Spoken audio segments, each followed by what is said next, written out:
அரசு வந்து எப்பயுமே போராடும் மக்கள் மீது வன்முறையை தான் வந்து தூண்டிவிடும். அது வந்து காவல்துறையை வச்சோ நீதித்துறை பெண்களை மானபங்கம் படுத்தி தான் அந்த கைது அப்படின்றது நடந்திருக்கு. எல்லாமே நடக்கும். போராடக்கூடிய மக்களை எப்படியெல்லாம் போராடக்கூடாதுன்னு வந்து அவங்க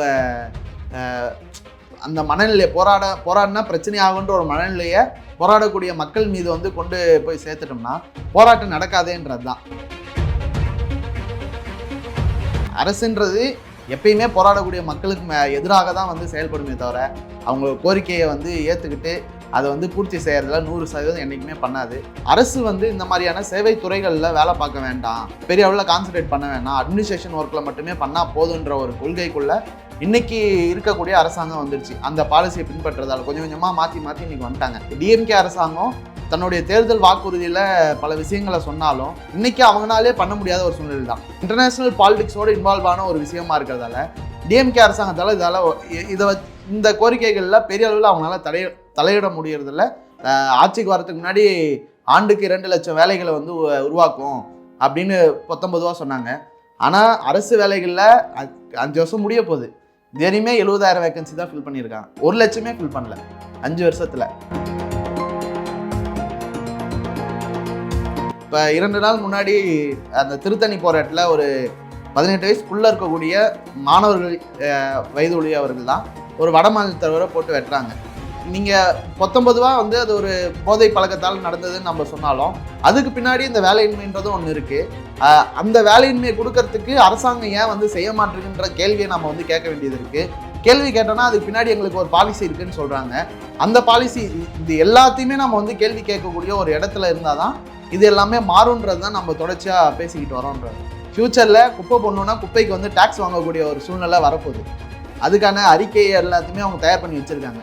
அதுக்கான காலத்தை மட்டும்தான் அவங்க தேடிட்டு இருக்காங்க.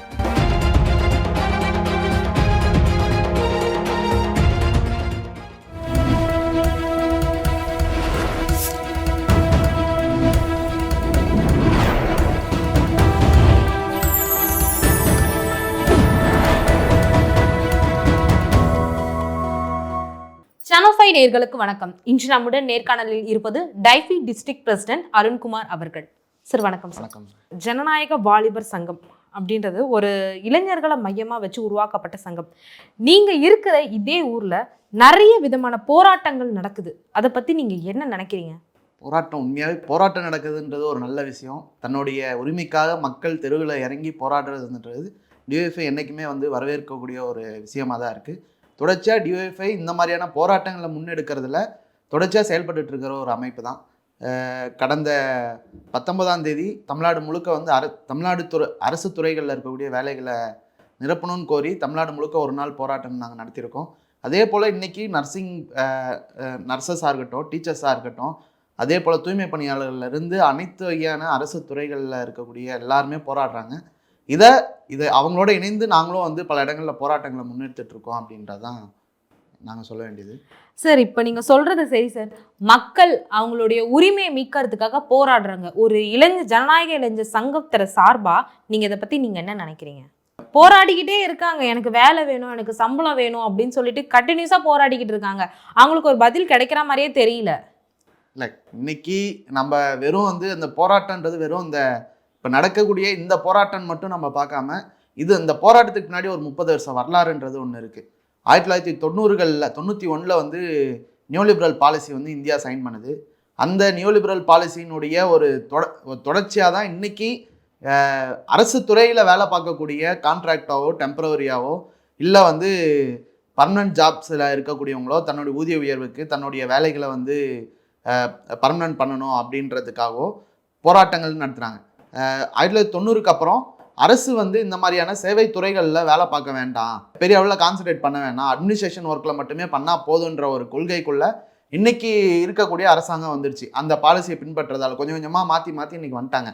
அது டிஎம்கே அரசாங்கம் தன்னுடைய தேர்தல் வாக்குறுதியில் பல விஷயங்களை சொன்னாலும் நர்சஸை வந்து நான் அப்பாயின்ட் பண்ணுவேன், ஆசிரியர்களுக்கு இப்போ இடைநிலை ஆசிரியர்கள் போராடுறாங்க இல்லையா, அவங்களுடைய போராட்டத்திற்கான கோரிக்கை இருக்குல்ல, அந்த கோரிக்கை நான் நிறைவேற்றுவேன் அப்படின்ற மாதிரி பல கோரிக்கைகள் முன் வச்சாலும் இன்றைக்கி அவங்களாலே பண்ண முடியாத ஒரு சூழ்நிலை தான். ஏன்னா இதுக்கு பின்னாடி இருக்கக்கூடிய அந்த நவதாராளமய கொள்கை, காட்ஸ் ஒப்பந்தம், இந்த மாதிரி இன்டர்நேஷனல் பாலிடிக்ஸோட இன்வால்வ் ஆன ஒரு விஷயமா இருக்கிறதால டிஎம்கே அரசாங்கத்தால் இந்த கோரிக்கைகளில் பெரிய அளவில் அவங்களால தலையிட முடியறதில்ல. பெரிய சிக்கல்ன்றது இருக்குன்றதை நாங்கள் பார்க்க வேண்டியது இருக்குது. ஏன்னா இன்னைக்கு அரசாங்கம் வெறும் இந்த இடைநிலை ஆசிரியர்கள் மட்டும் கிடையாது, பிஜி டீச்சர்ஸாக இருக்கட்டும், அதே போல் காலேஜ் ப்ரொஃபஸர்ஸாக இருக்கட்டும், எல்லாருக்கிட்டையுமே எல்லா இடத்துலையுமே வந்து ஒன்று அவுட் சோர்சிங்கோ கான்ட்ராக்ட் முறையோ இல்லை வந்து அவங்களுக்கு வேலை பார்க்கக்கூடிய வேலை தன்மைக்கேற்ற ஒரு சம்பளமோ கொடுக்கறதுன்றது இன்னைக்கு அரசாங்கம் பண்ண மாட்டிருக்கு. அது தமிழக அரசாங்கமாக இருந்தாலும் சரி, ஒன்றிய அரசாங்கமாக இருந்தாலும் சரி. அப்போது இந்த பிரச்சனை இருக்கும்போது இதுக்கு தொடர்ச்சியாக மக்கள் போராடி பெரிய அளவில் வந்து குரல் கொடுத்தா மட்டும்தான் இதுக்கான தீர்வுகள்ன்றது மக்களுக்கு கிடைக்கும்ன்றது மக்கள் கொஞ்சம் கொஞ்சமாக உணர ஆரம்பிச்சிருக்காங்க. அந்த உணர்வின் வெளிப்பாடு தான் இன்னைக்கு நடக்கக்கூடிய மிகப்பெரிய போராட்டன்றது நம்ம பார்க்குறோம். ஏன்னா ஒரு 4-5 மாதத்துக்கு முன்னாடி இருந்து இப்போ வரையுமே வந்து தூய்மை பணியாளர் போராட்டம்னு நடந்துட்டு இருக்கு. இன்னைக்கு முதற்கொண்டு போராட்டம் நடக்குது. ஆசிரியர் போராட்டம் கடந்த ஒரு வாரமாக நடந்துட்டு இருக்கு. நர்சிங் போராட்டம் மிகப்பெரிய அளவில் நடந்து மிகப்பெரிய அளவில் ஒடுக்குமுறைக்கு உள்ளாக்கப்பட்டு பின்னாடி ஒரு 1000 வேகன்சி கிட்ட நான் வந்து கொடுக்குறேன் அப்படின்னு வந்து ஹெல்த் மினிஸ்டர் சொல்றாரு. அதே ஹெல்த் மினிஸ்டர் ஒரு வாரத்துக்கு முன்னாடி மருத்துவத்துறையில் நர்சிங் கேட்டகரியில் வந்து வேகன்சி கிடையாது அப்படின்னு அவரே தான் சொல்றாரு. அவரே வந்து ஒரு 1000 வேகன்சி அறிவிக்கிறோன்னு சொல்றாரு. இது இன்னைக்கு இருக்கக்கூடிய டிஎம்கே அரசாங்கத்து மத்தியில் வேலை வாய்ப்பு சம்பந்தமான ஒரு அரசு துறைகளில் இருக்கக்கூடிய வேலை வாய்ப்பு சம்பந்தமான ஒரு கரெக்டான புரிதல் இல்லாத ஒரு வெளிப்பாடு தான் அவங்க இந்த மாதிரியான மாற்றி பேசுறதா இருக்கட்டும், இந்த மாதிரியான விஷயங்கள் தொடர்ச்சியாக நடக்கிறதா நம்ம பார்க்க வேண்டியது இருக்குது. இன்னொன்று, இந்த ஆசிரியர் சங்கங்களான கூட்டமைப்புன்றதுலாம் ஒன்று இருக்குது. அந்த கூட்டமைப்பு சார்பாக எலெக்ஷன் முடிஞ்சதுக்கப்புறம் சென்னையில் வந்து ஆயிரக்கணக்கான ஆசிரியர்கள் வந்து அதில் சிஎம் பங்கேற்கக்கூடிய ஒரு நிகழ்ச்சி, அவங்களுடைய கோரிக்கையை வந்து அந்த மேடையில் சொல்கிறது அப்படின்ற மாதிரிலாம் வந்து ஆசிரியர்கள் ஒரு மிகப்பெரிய இயக்கத்தெல்லாம் நடத்தினாங்க. அந்த இயக்கத்துலேயும் வந்து ஆசிரியர்களுக்கு பயனளிக்கக்கூடிய எந்த ஒரு திட்டங்களையுமே வந்து அறிவிக்காமல் ஆலோசிக்கிறன்ற ஒரு இடத்துக்குள்ளே தான் போய் நிற்கிறாங்க. ஏன்னா இன்னைக்கு சென்னை கார்ப்பரேஷன் ஸ்கூலாக இருக்கட்டும், கவர்மெண்ட் ஸ்கூல்ஸாக இருக்கட்டும், தமிழ்நாடு முழுக்க இருக்கக்கூடிய எல்லா கவர்மெண்ட் ஸ்கூல்ஸாக இருக்கட்டும், அங்கே அதிகமாக இப்போ வந்து வேலைகளுக்குள்ளே எடுக்கிறது கிடையாது. டிஆர்பி எக்ஸாமே வந்து லாக்டவுனுக்கு அப்புறம் ஒரே ஒரு எக்ஸாம் தான் நடந்திருக்கு. சிறிய அளவிலான போஸ்டிங் மட்டும்தான் போடப்பட்டிருக்கு.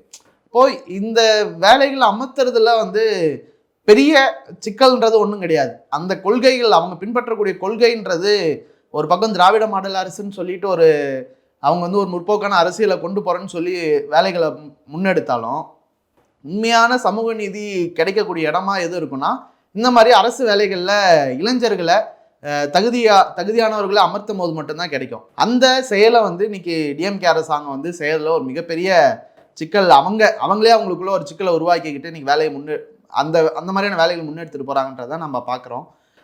நாங்களும் இப்போ கிட்டத்தட்ட சர்வீஸ் செக்டாரில் மட்டும் நான் ஒரு உதாரணமாக சொல்கிறேன். தமிழ்நாட்டில் இருக்கக்கூடிய சர்வீஸ் செக்டாரில் ரிட்டையர் ஆகி போய் அந்த வேலைகளில் வேக்கன்சியாக இருக்கக்கூடியது மட்டும் கிட்டத்தட்ட 6 லட்சத்துக்கு மேலே இருக்குது. 6 லட்சம் பேர்களுக்கு குறைஞ்சபட்சம் மினிமம் சொல்கிறேன், ஏன்னா அரசாங்கத்துக்கிட்டே கரெக்டான டேட்டா கிடையாது. அப்போது 6 லட்சம் வேகன்சி இருக்குன்னா அந்த 6 லட்சம் பேரை எப்போ வந்து ஃபில் பண்ணுவோன்ற ஒரு கேள்வி இருக்குது. ஆட்சிக்கு வரதுக்கு முன்னாடி ஆண்டுக்கு 2 லட்சம் வேலைகளை வந்து உருவாக்கும் அப்படின்னு 19 சொன்னாங்க. ஆனால் அரசு வேலைகளில் 5 வருஷம் முடிய போகுது, தினமே 70,000 வேகன்சி தான் ஃபில் பண்ணியிருக்காங்க. 1 லட்சமே ஃபில் பண்ணல 5 வருஷத்தில். 10 லட்சம் வேலைகளை கொடுக்குறேன்னா அது நீங்கள் தனியார் துறையில் வேலை கொடுக்குறீங்க எல்லாமே சேர்த்து நீங்கள் சொல்கிறீங்கனாலும் அப்படியா இருந்தாலும் அந்த 10 லட்சம்ன்றது இந்த 5 வருஷத்துல வந்து நடைபெறலன்றது தான் நாங்களாம் வந்து கோரிக்கை வைக்கிறோம். இப்போ நீங்க சொல்ற கருத்துன்னு பார்த்தீங்கன்னா முக்காவாசி எல்லாமே வந்து திமுக மேல ஒரு குற்றம் சாடுற மாதிரி தான் நீங்க பேசுறீங்க. இப்போ திமுக அந்த மாதிரி நடந்துக்கிறாங்கன்னா நம்ம அந்த மாதிரி தான் பேசி ஆகணும். நாங்கள் பேசுறது எதுக்காகனா இளைஞர்கள் வேலை இல்லாமல் வந்து போயிடக்கூடாது. வேலை இல்லாமல் போனால் இப்போ 2 நாள் முன்னாடி அந்த திருத்தணி போராட்டத்தில் ஒரு 18 வயசுக்குள்ளே இருக்கக்கூடிய மாணவர்கள் வயதுடையவர்கள் தான் ஒரு வட மாநிலத்தவரை போட்டு வெட்டுறாங்க. இந்த இன்சிடென்ட் நம்ம பார்க்குறோம். அவங்க என்னென்னா இந்த சமூகத்தில் அவங்களுக்கு சரியான கல்வி கிடைக்காம, அவங்க குடும்பத்தில் இருக்கிறவங்களுக்கு சரியான வேலை கிடைக்காம, அவங்களுடைய வாழ்க்கையை அவங்க சரியாக வந்து வாழ்க்கையை வாழ்கிறதுக்கு சரியான ஒரு சூழல் இல்லாத இடத்துல அவங்கள இந்த மாதிரியான ஒரு தவறான வழிகளுக்குள்ள, போதை பழக்கங்களுக்குள்ள இந்த மாதிரி வெட்டுறதா இருக்கட்டும், மற்ற தவறான செயல்களுக்குள்ள கொண்டு போகிறதுக்கான இது ஒரு வழியாக இருக்குது. நீங்கள் 19 வந்து அது ஒரு போதை பழக்கத்தால் நடந்ததுன்னு நம்ம சொன்னாலும் அதுக்கு பின்னாடி இந்த வேலையின்மைன்றதும் ஒன்று இருக்கு. அந்த வேலையின்மையை கொடுக்கறதுக்கு அரசாங்கம் ஏன் வந்து செய்ய மாட்டேங்குன்ற கேள்வியை நம்ம வந்து கேட்க வேண்டியது இருக்கு. கேள்வி கேட்டோம்னா அதுக்கு பின்னாடி எங்களுக்கு ஒரு பாலிசி இருக்குன்னு சொல்றாங்க. அந்த பாலிசி இது எல்லாத்தையுமே நம்ம வந்து கேள்வி கேட்கக்கூடிய ஒரு இடத்துல இருந்தாதான் இது எல்லாமே மாறுன்றது தான் நம்ம தொடர்ச்சியா பேசிக்கிட்டு வரோன்றது. மக்களோட அவங்க தேவையை பூர்த்தி செய்யறதுக்கு இந்த தொடர் போராட்டம் தான் அவங்களுக்கு ஒரே வழியா? அப்படியும் அவங்களுக்கு போராடியும் அவங்களுக்கு எந்த ஒரு தீர்வும் கிடைச்ச மாதிரி தெரியலையே சார் எனக்கு. போராடி தீர்வு கிடைக்கலன்னு நம்ம எதையுமே சொல்லிட முடியாது.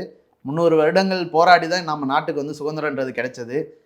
இந்த நர்சிங் போராட்டத்தில் கிட்டத்தட்ட ஒரு வாரம் கிட்ட அவங்க வந்து தொடர்ச்சியாக மிகப்பெரிய அடக்குமுறை. சென்னையில் அரெஸ்ட் பண்ணி தூக்கிட்டு போய் விழுப்புரத்தில் வந்து விடுவாங்க. செங்கல்பட்டில் கொண்டு போய் அவங்கள வந்து விட்டுட்டு வீட்டுக்கு போங்கன்னு சொல்லி அனுப்பிவிட்டு வருவாங்க. அவங்ககிட்ட எந்த ஒரு போயிட்டு வரதுக்கான எந்த ஒரு சோர்ஸுமே இல்லாத ஒரு சூழ்நிலையில் அவங்கள தள்ளுறதா இருக்கட்டும். இந்த மாதிரி பண்ணும்போது தற்சமயம் ஒரு 1000 வேகன்சி கிட்ட நான் ஃபில் பண்ணுறேன்னு சொல்கிறாங்க. அது அந்த துறையில் இருக்கக்கூடிய ஊழியர்கள், இளைஞர்கள் கடுமையாக முன்னெடுத்த அந்த போராட்டத்தினுடைய விளைவு தான். அதே போல் எல்லா துறைகள்லையுமே வந்து போராட்டங்களை முன்னெடுத்தா மிகப்பெரிய மாற்றன்றது கண்டிப்பாக வரும். அது இன்னைக்கு இருக்கக்கூடிய டிஎம்கே, ஏடிஎம்கே, இல்லை பிஜேபி, காங்கிரஸ் எந்த கட்சி ஆட்சிக்கு வந்தாலும் அரசு துறைகளில் இருக்கக்கூடிய வேலை வாய்ப்பை முழுமையாக வந்து பூர்த்தி செய்யறதுல ஒரு சிக்கல்ன்றது கண்டிப்பாக இருக்க தான் செய்யுன்றது தான் நாங்கள் பார்க்குறோம். சார், இப்போ மக்களோட தேவையை தீர்க்கறதுக்கு போராட்டம்னு சொல்றீங்கல்ல, இப்போ இந்த போராட்டம் அப்படின்றது டிபிஐ அலுவலகம் அந்த இடத்துல மட்டும்தான் நடக்குது. இந்த போராட்டம் அங்கேயே நடந்திருந்தா இவங்களுக்கான தீர்வு கிடைக்குமா, இல்லை இந்த போராட்டம் தமிழ்நாடு முழுக்க நடக்கணும் அப்படின்னு நீங்க என்ன சொல்றீங்களா? இந்த இடைநிலை ஆசிரியர்கள் போராட்டம்ன்றது தமிழ்நாடு ஃபுல்லா இருக்காங்களே இடைநிலை ஆசிரியர்கள் அப்படின்ற. அது இந்த இடைநிலை ஆசிரியர்கள் யாருன்னா +2 முடிச்சுட்டு டீச்சர் ட்ரைனிங்கான டிப்ளமோ கோர்சஸ் இருக்குது. அந்த கோர்சஸை படித்து முடிச்சுட்டு வேலைக்கு டிஆர்பி மூலியமாவோ இல்லை வந்து நேரடியான இந்த கவுன்சிலிங் மூலியமாவோ சீனியாரிட்டி படி வந்து அமர்த்தப்பட்டவங்க தான். கிட்டத்தட்ட பல ஆண்டுகளாக பெரிய அளவில் வந்து அப்பாயின்மெண்ட் போடாமல் இப்போ கடைசியாக வந்து ஒரு 500க்குள்ளே தான் வந்து அப்பாயின்மெண்ட்டும் போட்டிருக்காங்க. இவங்களாம் யாருன்னா 5வது வரையும் எடுக்கக்கூடிய ஆசிரியர்கள் தான். இப்போது தமிழகம் முழுக்க வந்து அந்த மாதிரியான பள்ளிகள், இந்த பிரைமரி ஸ்கூல் இருக்கு இல்லையா, பிரைமரி ஸ்கூலோட எண்ணிக்கை வந்து மிகப்பெரிய அளவில் குறைஞ்சிருக்கு. கடந்த ஆட்சிலையும் வந்து பல பள்ளிகளை மூடியிருக்காங்க. இப்பயும் பல பள்ளிகளில் வந்து ஓராசிரியர், ஈராசிரியர் இருக்கக்கூடிய ஒரு. சார், நீங்கள் பேசுகிற கண்டென்ட் பார்த்தீங்கன்னு வச்சுக்கோங்களேன், எல்லா அரசியல் கட்சியும் வந்து எதுவுமே எல்லா கட்சியிலையும் எல்லாம் நடந்துட்டு தான் இருக்குது அப்படின்ற மாதிரி ஒரு ஆட்சி கூட உங்களுக்கு ஃபேவராக எதுவுமே பண்ணலையா? ஃபேவராக பண்ணால் நம்ம ஃபேவராக பேச போகிறோம். ஃபேவராக பண்ணாததால தான் நம்ம எல்லாரையுமே நான் வந்து சொல்ல வேண்டியதாக இருக்குது.